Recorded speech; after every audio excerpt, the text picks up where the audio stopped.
what are finance professionals reading? They wake up Monday morning with a cup of coffee in their hands and they're scrolling through their iPad. There's a couple of publications that I think are required reading for most finance professionals. It varies depending on what industry you are, but some of the ones that are across the board. First, Matt Levine's Bloomberg editorials called Money Stuff is super popular. He has this way of taking pretty serious topics like FTX blowups, what have you, and whittling them down into really funny, insightful articles.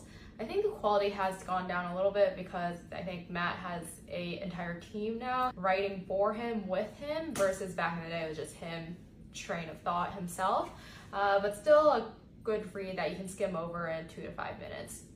Next one, so obviously Wall Street Journal, Economist, Financial Times, those are the most common headlines that people are scanning every single day to get the lay of the land.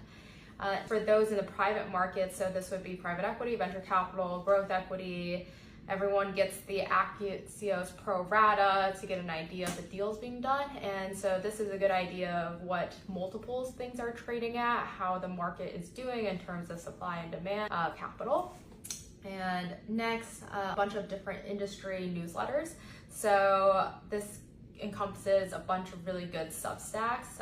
It is sort of the go-to one on big tech strategy. Semi-analysis is the go-to one on AI infrastructure, GPU economics, and it's really impressive how detailed and good they are when it comes to semiconductor knowledge. Other ones that I can share later, but ones that I enjoy reading would be MBI Deep Dives. He really goes into A+ Warren Buffett style compounding businesses and does great deep analysis on them, similar to what I would do in my actual job.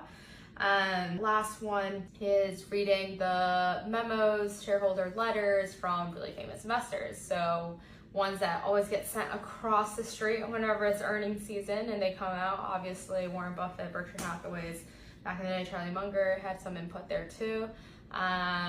Oaktree, Marks, who made his name through investing in distressed assets. A lot of the big hedge funds, so Pershing Square, whenever they make a new investment, they'll create an entire memo on why they believe in their thesis, and I think that's always a good deep dive to read. Dan Loeb, he'll talk about stuff as well, and it's a good way to get into the mind of these really famous investors, because for most of them, they're continuing to do their job because it's fun. They definitely don't need the money to anymore, so they're just so candid, so honest, that I find it refreshing. Although some of them are trying to